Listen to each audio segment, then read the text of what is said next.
Hello friends, स्वागत है आप सभी का एक बार फिर से DLS न्यूज चैनल पर। तो आज तारीख हो गई 22 फरवरी 2022, दिन मंगलवार, हिंदी तिथि फाल्गुन माह कृष्ण पक्ष षष्ठमी। और आइए बात करते हैं आज के मुख्य समाचार और टुडे ब्रेकिंग न्यूज के अपडेट वीडियो में नजर डालते हैं देश भर की तमाम बड़ी खबरों पर। देखिए दोस्तों, प्रधानमंत्री नरेंद्र मोदी ने शिक्षा के क्षेत्र में सुधार के लिए कुछ बातों पर जोर दिया और कहा कि देश के भविष्य की राष्ट्र निर्माता है आज की युवा पीढ़ी, और इसीलिए देश के PM का कहना है कि युवाओं को सशक्त करने से ही हमारा भविष्य सशक्त होगा। बजट 2022 की शिक्षा की योजनाओं पर चर्चा करते हुए PM मोदी बोले कि अब हम ऐसी डिजिटल यूनिवर्सिटी और भारत में शिक्षा की व्यवस्था करने जा रहे हैं जिसके तहत हर क्लास का अलग चैनल होगा। अब स्थानीय भाषा में डिजिटल कंटेंट अवेलेबल होगा और बहुत जल्द मतलब देश के एजुकेशन सिस्टम में इस तरह के बड़े बदलाव किए जाएंगे। कल ही PM मोदी ने इसके मुख्य बिंदुओं पर चर्चा की। अच्छा, वहीं देखिए नीति आयोग के CEO का कहना है कि 9.2% की दर से आगे बढ़ रही है हमारी भारतीय इकोनॉमी और आगे भी तेजी से जारी रहने की उम्मीद है। अच्छा, इस बार महाशिवरात्रि पर बनेगा वर्ल्ड रिकॉर्ड। अयोध्या काशी की तरह जगमगाएगी महाकाल की नगरी उज्जैन भी। मध्य प्रदेश उज्जैन में भी इस बार महाशिवरात्रि पर भव्य आयोजन का प्लान रखा गया है और 21 लाख दीपक से शहर में रोशनी जगमगाएगी। अच्छा, वहीं देखिए प्रेसिडेंट फ्लीट रिव्यू में दिखी इंडियन नेवी की ताकत। राष्ट्रपति रामनाथ कोविंद को दी गई 21 तोपों की सलामी, 63 जहाजों ने दिखाया अपना जलवा। समुद्र के सीने पर नौसेना की गर्जना की ये कुछ तस्वीरें और फुटेज भी आप देख सकते हैं।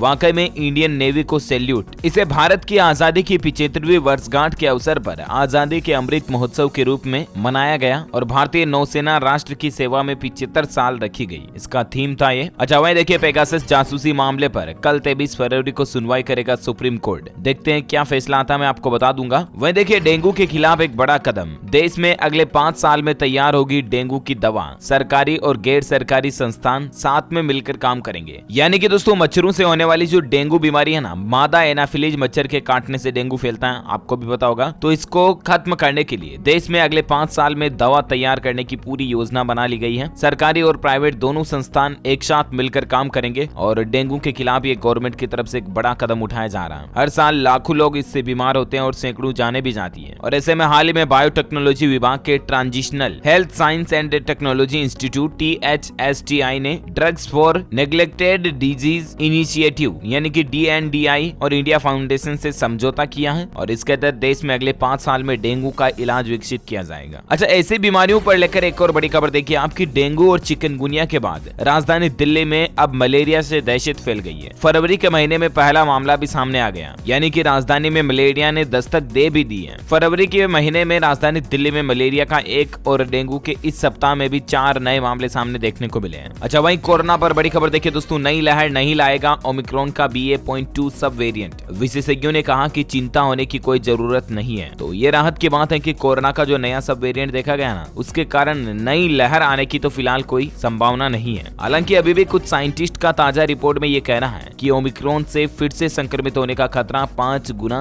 ज्यादा होता है। यानी कि ओमिक्रॉन वेरिएंट में दोबारा संक्रमण के मामले ज्यादा देखने को मिल रहे हैं और इसीलिए जो अभी कोरोना की तीसरी लहर में जो लोग संक्रमित हुए हैं ना, वो ज्यादा सतर्क और सावधान रहिएगा। अच्छा, वहीं देखिए बड़ी खबर, कोरोना के खिलाफ देश को मिला एक और हथियार। DCGI ने बच्चों और किशोरों के लिए कोविड वैक्सीन कोर्बेवैक्स को मंजूरी दे दी है। DCGI बोले तो drug controller general of India की तरफ से 12 से 18 साल की उम्र के बच्चों और किशोरों के लिए एक बायोलॉजिकल की कोविड वैक्सीन कोर्बेवैक्स को मंजूरी दी गई है। आपातकालीन इस्तेमाल की यानी कि इमरजेंसी यूजेज की मंजूरी दी है। भारत में तीसरी घरेलू वैक्सीन भी तैयार हो चुकी है और जल्द ही 12 से 18 साल तक के बच्चों का भी कोरोना टीकाकरण अब शुरू हो पाएगा, क्योंकि कोर्बेवैक्स को ग्रीन सिग्नल मिल चुका है DCGI की तरफ से, है ना। अच्छा, वहीं देखिए दोस्तों, छोटे अंबानी के घर में जलसा। अनिल अंबानी के बेटे जय अनमोल विवाह बंधन में बन चुके हैं। कृषा नाम की एक लड़की जिनसे कॉलेज में दोस्ती हुई थी, उन्हीं के साथ अनमोल ने विवाह किया। आपको बता दूं, अनिल अंबानी के 2 बेटे हैं। जय अनमोल बड़े बेटे हैं जबकि जय अंशुल छोटे हैं और जय अनमोल की शादी हो चुकी है। मैनी कांग्रेट्स इनको। वहीं देखिए सरहदों को दुश्मनों से महफूज रखने के लिए सरकार ने BIM योजना को जारी रखने की मंजूरी दे दी है और इसके लिए 13,020 करोड़ रुपए भी खर्च किए जाएंगे। यानी कि हमारी सीमाओं को दुश्मनों से बचाने के लिए सरकार की जो ये नई योजना है BIM, इसका फुल फॉर्म होता है border infrastructure and management.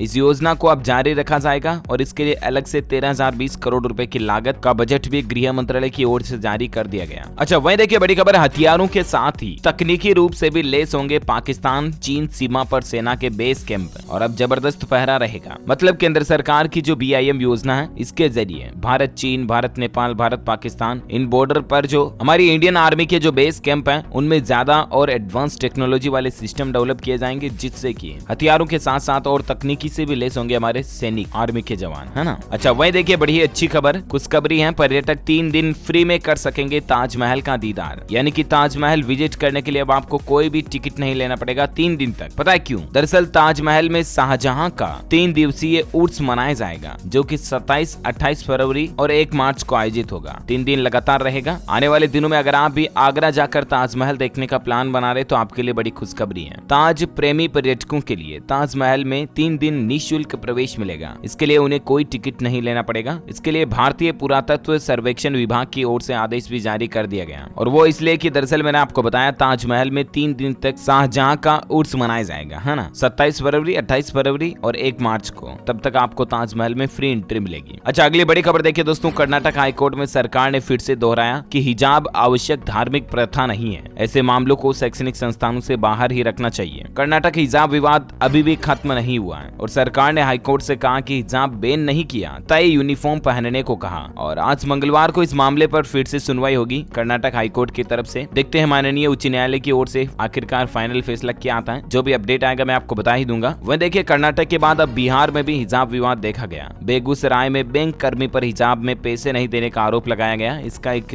Video भी सोशल मीडिया पर वायरल किया जा रहा है। तो ये कुछ हिजाब का माहौल चल रहा है, और देखते हैं आज हाईकोर्ट की तरफ से इस पर क्या फैसला अपडेट आता है, मैं आपको दिन में बता दूंगा। ओके, अगली बड़ी खबर देखिए दोस्तों, सबसे बड़ा केबल सिस्टम मालदीव पहुंचा। 16,000 किलोमीटर लंबी केबल समुद्र में बिछेगी। यूरोप से लेकर सिंगापुर तक मजबूत होगी इससे कनेक्टिविटी। वीडियो स्ट्रीमिंग और वर्क फ्रॉम होम दोनों में ही और ज्यादा मदद मिलेगी, क्योंकि इंटरनेट की स्पीड IAX सिस्टम से 100 Gbps से भी ज्यादा की स्पीड मिलेगी। Amazing, right. दरअसल दोस्तों, रिलायंस जियो सबमरीन केबल सिस्टम पर काम कर रही है। मालदीव के पहले अंतर्राष्ट्रीय केबल के लॉन्च के मौके पर बताया गया कि रिलायंस जियो अगली पीढ़ी का multi terabyte India Asia express यानी कि IAX टाइप सिस्टम का इंटरनेट जारी करने जा रही, और ये कनेक्टिविटी कितनी एडवांस होगी और इसमें आपको इंटरनेट स्पीड क्या मिलेगी, इसकी डिटेल्स भी आप देख सकते हैं। अच्छा, वहीं टेक्नोलॉजी पर एक और बड़ी खबर देखिए, YouTube क्रिएटर्स के लिए नया फीचर। जिस चैनल पर कंटेंट लाइव हो रहा होगा ना, मतलब जिस चैनल पर लाइव स्ट्रीमिंग वीडियो की हो रही है, उसकी प्रोफाइल पर अब आपको एक खास रेड कलर की रिंग नजर आएगी, लाल रंग की, और साथ में लाइव का लेबल भी लिखा हुआ मिलेगा। यानी कि अब आपको YouTube चैनल के आइकन के जरिए पता चल जाएगा कि इस चैनल पर किसी तरह की लाइव स्ट्रीमिंग हो रही है या नहीं, और उस पर क्लिक करके आप डायरेक्टली लाइव स्ट्रीमिंग पर भी पहुंच पाओगे, है ना। तो YouTube पर बहुत जल्द आपको ये नया फीचर मिलेगा। अच्छा, वही देखिए दोस्तों, EPFO की तरफ से आंकड़े जारी हुए हैं। बढ़ रहे हैं रोजगार। दिसंबर के महीने में EPFO से 14,60,000 नए सदस्य जुड़े। नवंबर की तुलना में ये 19.98% ज्यादा रहा। 2020-21 के सभी महीनों के डेटा जारी हो चुके हैं EPFO के। आप देख सकते हैं कि किस महीने में कितने लोग रोजगार से जुड़े। अच्छा, साथ ही देखिए दोस्तों, बराबरी का अधिकार। टाटा स्टील ने 12 ट्रांसजेंडर को दी नौकरी। कलिंग नगर प्लांट में क्रेन ऑपरेटर का काम करेंगे। वाकई में भेदभाव को मिटाकर समाज को एक नई सीख देने का काम किया है टाटा ग्रुप स्टील कंपनी की तरफ से। अच्छा, चारा घोटाले के 5वें केस में लालू को 5 साल की कैद जेल की सजा सुना दी गई है। सजा सुनते ही लालू का ब्लड प्रेशर बढ़ा। डोरंडरा ट्रेजरी से 139 करोड़ रुपए की अवैध निकासी की थी इन्होंने, और आखिरकार CBI विशेष अदालत यानी कि स्पेशल कोर्ट की तरफ से कल ही लालू यादव जी को सजा सुनाई गई। अब 5 साल इनको और जेल में रहना पड़ेगा। अच्छा, केंद्र सरकार की एक नई पहल देखिए, अब 23,620 रुपए में होगा हार्ट का ऑपरेशन, यानी कि दिल का ऑपरेशन। यहाँ सस्ती हुई एंजियोप्लास्टी। दिल की धमनियों में ब्लॉकेज आ जाना हार्ट अटैक के मरीजों के लिए एक अच्छी खबर है। दरअसल दिल्ली के GB पंत अस्पताल में सरकार ने रेट फिक्स कर दिए हैं। अब हार्ट का ऑपरेशन अधिकतम 23,620 रुपए में हो पाएगा, है ना। और वह देखिए, आप संशोधित कानून लागू। हरियाणा में शराब पीने की उम्र 4 साल घटा दी गई है। अब 21 साल में ही जाम छलका पाएंगे। ये कानून में पहले सरकार ने बदलाव करने की घोषणा की थी, तो अब इसको लागू कर दिया गया फाइनली। यानी कि हरियाणा राज्य में अब शराब पीने की उम्र 21 साल हो गई है। जो पहले 25 साल थी उसको घटाकर सरकार ने 21 साल कर दिया, 4 साल घटा दिया, है ना। वह देखिए दोस्तों, भारत में अब कुछ सेकंड में व्हाट्सएप पर मिलेगा Covid certificate. MyGov corona help desk से भी आप ले सकते हैं मदद। सरकार की तरफ से एक बार फिर से लोगों के लिए ये इन्फॉर्मेशन जारी की गई है कि कैसे आप व्हाट्सएप पर अपना कोरोना सर्टिफिकेट पा सकते हैं। तो इसके लिए सिंपली ये नंबर है, इसको आपको अपने मोबाइल में सेव करना है। नंबर क्या स्क्रीन पर आप देख सकते हैं, 9013151515, ठीक है ना। इस नंबर को आपको आपके मोबाइल में सेव करना है और इस पर एक व्हाट्सएप मैसेज भेजना है कोविड सर्टिफिकेट टाइप करके। बस इतना सा करना, आपका कोरोना वायरस टीकाकरण प्रमाण पत्र कुछ ही सेकंड में आप अपने मोबाइल पर व्हाट्सएप पर पीडीएफ मैसेज में देख पाओगे। ओके, अच्छा, बिजली बिल को लेकर एक बड़ी खबर देखिए आप, काम की खबर है। अब प्रतिदिन के आधार पर आएगा घरेलू बिजली बिल, उपभोक्ताओं को बड़ी राहत मिलेगी। जी हाँ, देश में घरेलू बिजली के बिल अब प्रतिदिन के आधार पर आएंगे। समझिए कैसे। अब मासिक बिलिंग यानी कि जो महीने के बिल आते हैं ना, वो 25 से 35 दिन में आएंगे, और द्विमासिक बिलिंग जो गाँव में बिजली बिल 2 महीनों में आते हैं, वो अब 55 से 65 दिन में आएंगे। मतलब उनकी वैलिडिटी 55 से 65 दिन की होगी टोटल टाइमिंग। अब घरेलू बिलिंग के नए फॉर्मूले से कई उपभोक्ताओं के एनर्जी और फिक्स चार्जेस में 8% तक की कमी आएगी। नए फॉर्मूले से घरेलू बिलिंग में एकरूपता आने के साथ ही उपभोक्ताओं को बिलिंग में अनियमितता से छुटकारा भी मिलेगा, है ना। अब मतलब इस तरह की भी बिजली बिल में नया सिस्टम, नई प्रणाली लागू करने की सरकार प्लानिंग योजना बना रही है, और देखते हैं कब तक इसको इम्प्लीमेंट किया जाता है। वह देखिए दोस्तों, हिजाब कंट्रोवर्सी के चलते बेंगलुरु में भी शिक्षण संस्थानों के आसपास अब 8 मार्च तक धारा 144 लागू रहेगी। हालातों को देखते हुए प्रशासन की तरफ से लिया गया ये फैसला। अच्छा, दिल्ली मेट्रो न्यू ऐप में अब आपको कुछ नए फीचर मिलेंगे। दिल्ली मेट्रो के ऐप से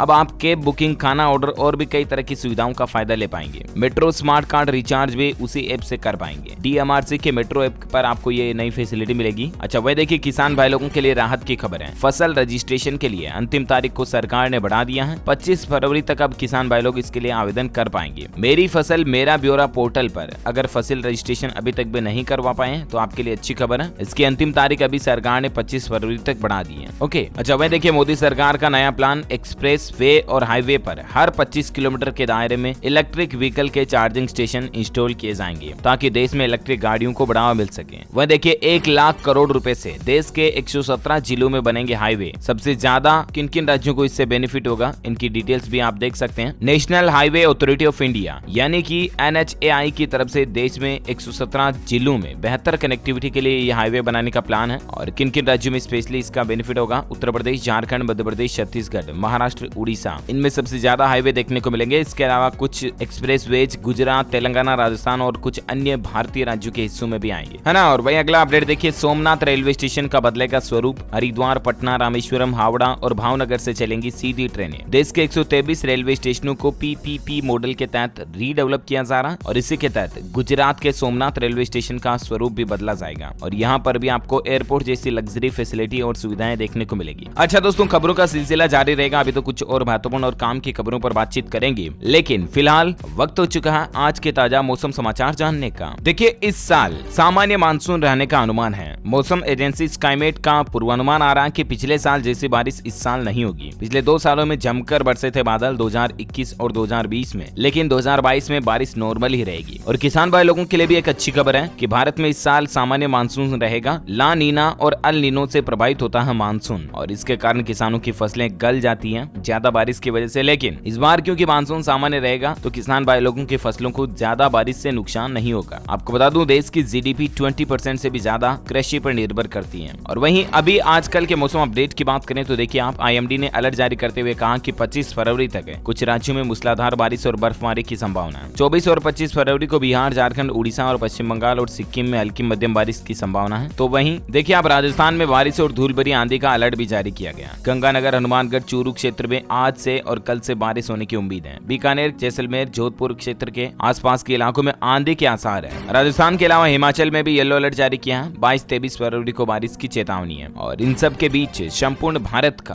आज 22 फरवरी 2022 का मौसम पूर्वानुमान आखिर क्या कहता है, तो आपको बता दूं, अगले 24 घंटों के दौरान एक तो अरुणाचल प्रदेश में मध्यम बारिश और बर्फबारी हो सकती है। इसके अलावा पंजाब, हरियाणा, दिल्ली, उप हिमालय, पश्चिम बंगाल और सिक्किम के कुछ हिस्सों में छिटपुट बारिश भी हो सकती है। 22 से 24 फरवरी के बीच पश्चिमी हिमालय में बारिश और बर्फबारी बढ़ सकती है। 22-23 फरवरी को पहाड़ियों पर छिटपुट भारी बर्फबारी हो सकती है। तो वहीं 24 फरवरी को मध्य प्रदेश, छत्तीसगढ़, झारखंड, बिहार और पश्चिम बंगाल के कुछ हिस्सों में बारिश शुरू होगी, जो कि 25 फरवरी तक जारी रह सकती है। ओके, तो ये रहा आज का वेदर न्यूज अलर्ट। और वहीं सराफा बाजार में सोने चांदी के रेट पर नजर डाले ना दोस्तों, तो देखिए आप, सोने के दाम में 212 रुपए प्रति 10 ग्राम की कमी के साथ 49,827 रुपए प्रति 10 ग्राम पर सोने का रेट बंद हुआ। और वहीं चांदी में 480 रुपए की बड़ी गिरावट देखी गई और अभी चांदी का रेट 63,329 रुपए प्रति किलो पर बंद हुई है। Okay, gold and silver price today news update के बाद फटाफट से कुछ कोरोना बुलेटिन देख लेते हैं। देखिए दोस्तों, पिछले 24 घंटों में भारत में 15,492 नए मामले सामने आए, जबकि 206 लोगों की मौत हुई। और देश की आर्थिक राजधानी मुंबई में करीब 2 साल बाद सिर्फ 100 ही नए केस आए। मतलब कितनी अच्छी बात है कि देश में कोरोना के मामलों में तेजी से गिरावट आ रही है और मौतों की संख्या में भी कमी आ रही है। करीब 2 साल बाद मुंबई में कोरोना के 100 से कम नए केस आए और 24 घंटों में मात्र एक व्यक्ति की मौत हुई। मुंबई जैसे शहर में मतलब जहाँ कोरोना इतना ज्यादा बड़ा हुआ था, फैला हुआ था, उसके बावजूद इतनी अच्छी गिरावट देखी जा रही है, राइट। वहीं देखिए दोस्तों, दुनिया का नया मंत्र, ब्रिटेन हटाने जा रहा कोविड संक्रमित लोगों के लिए सेल्फ आइसोलेशन का नियम। अब ब्रिटेन देश में कोरोना वायरस के बढ़ते मामलों को देखते हुए ब्रिटेन की सरकार लिव विद कोविड नाम की एक नई योजना ला रही है और इस योजना में लोगों को कोरोना के साथ कैसे जीना है ये सिखाया जाएगा और ये दुनिया का पहला ऐसा देश होगा जहां की सरकार इस तरह की पहल और नया कार्यक्रम शुरू कर रही है, लिव विद कोविड। अच्छा, कुछ एजुकेशनल खबरें देखिए फटाफट से आप। राजस्थान के मुख्यमंत्री अशोक गहलोत सरकार ने आरएस एग्जाम को लेकर कहा। गहलोत बोले कि आरएस मेंस स्थगित नहीं होगा, 25 और 26 फरवरी को ही होगी परीक्षा। कुमावत कमेटी की सिफारिशों से हो रहे सभी एग्जाम। दरअसल दोस्तों, आरएस परीक्षा को लेकर गहलोत सरकार के खिलाफ कांग्रेस एमएलए भी प्रदर्शन किए और इसके अलावा भी कई मतलब युवा वगैरह जो है काफी दिनों से प्रदर्शन कर रहे हैं। आरएस मेंस की मुख्य परीक्षा की तारीख को आगे बढ़ाने की डिमांड है इनकी, राइट। तो इस पर अब गहलोत जी का कहना है कि तारीख तो आगे नहीं बढ़ेगी, 26 फरवरी को एग्जाम होना ही है आरएस मेंस का। अच्छा, हरियाणा में देखिए बोर्ड परीक्षाओं पर बड़ा फैसला। विरोध के बाद मुख्यमंत्री खट्टर ने स्कूली बच्चों को ये राहत दी है और हरियाणा में अब 1 साल के लिए 5वीं 8वीं कक्षा की बोर्ड परीक्षाएं नहीं होगी। हरियाणा में ये फैसला केवल हरियाणा बोर्ड पर ही लागू नहीं होगा बल्कि सीबीएसई की परीक्षाओं पर भी लागू होगा, है ना। तो आखिरकार हरियाणा के बच्चों के लिए ये वाकई में सरकार का अच्छा फैसला है। इस मौके पर सीएम मनोहर यानी कि मुख्यमंत्री मनोहर जी का कहना है कि कोविड के कारण पढ़ाई नहीं हो पा रही थी तो इसीलिए 1 साल के लिए एग्जाम को टाल रहे हैं। अच्छा, वहीं देखिए प्राथमिक शिक्षक पात्रता परीक्षा 2022 मध्य प्रदेश को लेकर एग्जाम अपडेट है। एमपी के 16 शहरों में 5 मार्च से ऑनलाइन होगा ये एग्जाम और इस महीने के आखिर में मिलेंगे एडमिशन कार्ड। अच्छा, वहीं क्लास 10वीं और 12वीं की परीक्षा पर सुप्रीम कोर्ट राज्य बोर्डों सीबीएसई और आईसीएसई की फिजिकल परीक्षा रद्द करने की याचिका पर भी सुनवाई के लिए सहमत हो चुका है और माननीय उच्च न्यायालय की तरफ से अब इस पर कब सुनवाई होती है और क्या फैसला आता है, जो भी अपडेट आएगा मैं आपको बता दूंगा। ओके, और वहीं देखिए एमपीएचसी ने भी जारी की सिविल जज इंटरव्यू परीक्षा की तारीख और मध्य प्रदेश उच्च न्यायालय ने इंटरव्यू की तारीख की घोषणा कर दी। 7 मार्च 2022 से एमपीएचसी का इंटरव्यू होगा। ओके, और एजुकेशनल के बाद फटाफट से देश से जुड़ी कुछ और बड़ी खबरें देख लेते हैं। देखिए दोस्तों, मध्य प्रदेश में ड्रोन से ब्लड सैंपल पहुंचेंगे लैब। एमपी इंदौर के खजराना गणेश मंदिर से होगी नई टेक्निक की शुरुआत। एक बार में 500 सैंपल ले जाएगा ड्रोन। अच्छा, वहीं देखिए राम रहीम की फरलो मामले में सुनवाई अब 23 तारीख को होगी कल। जेल से बाहर आने की अनुमति पर चुनौती दी गई है, हरियाणा सरकार को हाईकोर्ट में जवाब देना है। वहीं देखिए केरल में एक घटना देखी गई, बिना मां की अनुमति लिए 2 नाबालिग बच्चों को पिता अमेरिका ले गया और अब हाईकोर्ट ने हेबियस कॉर्पस नोटिस जारी किया है पिता के खिलाफ। हेबियस कॉर्पस नोटिस का मतलब ये होता है दोस्तों बंदी प्रत्यक्षीकरण, यानी कि जबरदस्ती बंदी बनाकर किसी को कहीं ले जाना। इस तरह का ये कानून में टर्म है हेबियस कॉर्पस। अब यहाँ पर केरल हाईकोर्ट का कहना है दोस्तों कि पिता माँ की अनुमति के बगैर जो बच्चों को अमेरिका लेकर गया है बिल्कुल गलत है। माँ की सहमति के बिना ऐसा नहीं करना चाहिए था और केरल हाईकोर्ट ने 14 मार्च 2022 से पहले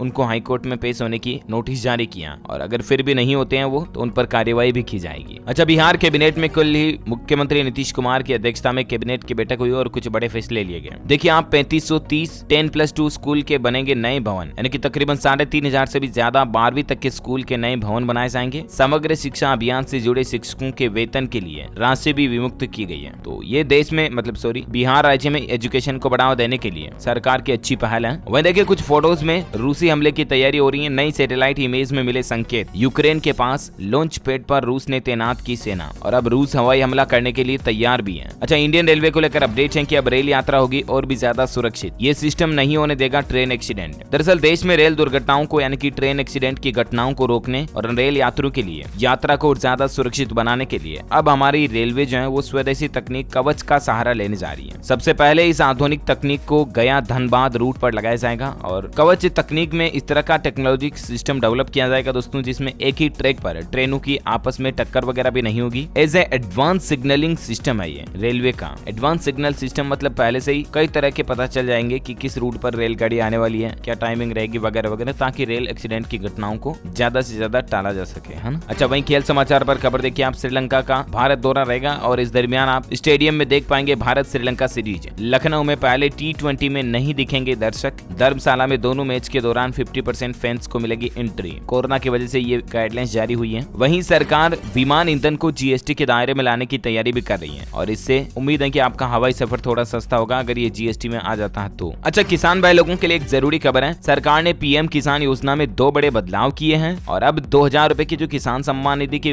किस्त आती है ना सालाना 3 किस्तें 6000 रुपए के रूप में, उसमें आपको 2 बातों का ध्यान रखना होगा। एक तो अब आप स्टेटस नहीं देख पाएंगे पाएंगे। पहले पीएम किसान पोर्टल पर जाकर कोई भी अपनी किस्त के स्टेटस की जानकारी ले सकता था, लेकिन इसके नियम बदल गए हैं। अब आप मोबाइल नंबर या किसी और से अपना स्टेटस चेक नहीं कर पाएंगे, बल्कि केवल आप अपने आधार नंबर और बैंक अकाउंट नंबर से ही स्टेटस जान पाएंगे। प्राइवेसी को देखते हुए सरकार की तरफ से इस ऑप्शन में ये बदलाव किया गया। और इसके अलावा एक और नया नियम ये है कि बिना ई-केवाईसी के आपको पैसे नहीं मिलेंगे। अब ये केवाईसी करने की क्या प्रक्रिया है, तो आप अपने नजदीकी ई मित्रा सेंटर के जरिए भी करवा सकते हैं, या आप pmkisan.gov.in पोर्टल पर जाएं। यहाँ पर आपको सबसे ऊपर ही साइड में ई-केवाईसी लिखा हुआ मिलेगा। ई-केवाईसी कंप्लीट करना जरूरी है दोस्तों, वरना आपको पीएम किसान सम्मान निधि की अगली योजना का लाभ नहीं मिल पाएगा, मतलब अगली किस्तों का लाभ, है ना। अच्छा, वह देखिए दोस्तों, कार एक्सीडेंट में बच्चे कितने सेफ हैं। जरूरी नहीं कि कोई कार 5 स्टार रेटिंग वाली है, मतलब बच्चे भी इसके लिए सुरक्षित हो। इसीलिए कोई भी कार खरीदे ना, तो आप जो ग्लोबल एनकैप रेटिंग होती है ना, उसमें बच्चों की रेटिंग अलग से होती है और बड़ों की रेटिंग अलग से होती है। दोनों को चेक करके ही लें। जानकारी के लिए बता रहा हूँ, नॉर्मली जनरल नॉलेज के लिए, है ना। वह देखिए, आप ट्विटर भी मानेगा सरकार की बात, भड़काऊ पोस्ट करने वालों पर लगेगा जुर्माना, अफवाहों से बचने में मिलेगी मदद। साथ ही खबर देखिए, इस राज्य के छात्रों को टेबलेट खरीदने के लिए मिलेंगे 12-12 हजार रुपए, खाते में पैसे आ जाएंगे। उत्तराखंड राज्य सरकार की तरफ से 1 लाख छात्र छात्राओं को मुफ्त टेबलेट दिए जाने के लिए उनके छात्रों के खातों में ये पैसे भेजे जाएंगे। 10 मार्च के बाद छात्रों को ये पैसे मिल जाएंगे उत्तराखंड राज्य में, है ना। वो देखिए, गाँव के मुखिया को मिलेंगे अब बॉडीगार्ड। इस राज्य मंत्री ने बड़ा ऐलान किया। दरअसल बिहार के जो मुखिया होंगे ना, उनको अब बॉडीगार्ड साथ में मिल सकेंगे। जो सरपंच वगैरह होते हैं ना, बिहार में उसको मुखिया कहते हैं, उनके साथ अब सरकारी बॉडीगार्ड भी रहेंगे। अच्छा, वह देखिए, एलोन मस्क ने किया ऐलान, सुपर चार्जिंग स्टेशन पर डोज कॉइन को आप भुगतान के रूप में इस्तेमाल कर पाएंगे। टेस्ला इनको स्वीकार करेगी। डोगे कॉइन को या डोज कॉइन जो भी कहो आप, इसको लगातार आपको पता होगा एलोन मस्क जो बढ़ावा देते रहते हैं, और अब तो उन्होंने ऑफिशियली ये बड़ी घोषणा भी कर दी है। वह देखिए, मध्य प्रदेश में इस तीर्थ स्थल को मिलेगा पवित्र क्षेत्र का दर्जा। 4 किलोमीटर के दायरे में मांस मदिरा बेचने पर लगेगा प्रतिबंध, यानी कि बैन। मध्य प्रदेश के मुख्यमंत्री शिवराज सिंह चौहान ने कुंडलपुर और बांदकपुर तीर्थ स्थलों को पवित्र क्षेत्र घोषित करने का ऐलान किया, यानी कि जल्द ही इन क्षेत्रों के 4 किलोमीटर तक के रेडियस में आपको कहीं पर भी नॉनवेज यानी कि मांस और शराब की बिक्री देखने को नहीं मिलेगी, है ना। ये वाकई में एमपी सरकार की अच्छी पहल है। अच्छा, वह देखिए, हिमाचल प्रदेश में 2025 तक बनेगा इलेक्ट्रिक वाहनों का हब। राज्य में ही इलेक्ट्रिक व्हीकल्स निर्माण होना शुरू हो जाएंगे। सरकार इस तरह की नई योजनाएं प्लानिंग कर रही है। ओके, तो इसी कड़ी में आज दिन भर की तमाम बड़ी खबरें, मुख्य समाचार, टुडे ब्रेकिंग न्यूज का अपडेट वीडियो यहीं फिनिश होता है। और हाँ, आप मुझे कमेंट करके बताइए दोस्तों की ताजमहल को किस तरह के पत्थरों से बनाया गया है। What type of stones used to made of Taj Mahal? Let me know in the comment box। जो लोग इस सवाल का सही जवाब इस वीडियो के नीचे कमेंट में देंगे ना, वो रैंडमली सेलेक्ट होने पर आप हमारी DLS न्यूज टीम की तरफ से जीत सकते हैं एक शानदार सरप्राइज गिफ्ट, जिसमें आपको mobile, computer, laptop, tablet, PC, gadgets वगैरह कुछ भी जीतने का मौका मिलेगा। इसी के साथ ही अगर आपको वीडियो अच्छा लगा तो इसे लाइक करना और शेयर भी करना अपने दोस्तों के साथ फेसबुक और व्हाट्सएप पर। और हाँ, आप हमारे चैनल DLS न्यूज को सब्सक्राइब करके बेल आइकन भी जरूर दबा देना, ताकि आपको रोजाना के ताजा अपडेट्स और काम की खबरें तुरंत आपके मोबाइल पर मिलती रहेगी। गुड बाय, जय हिंद, जय भारत, वंदे मातरम।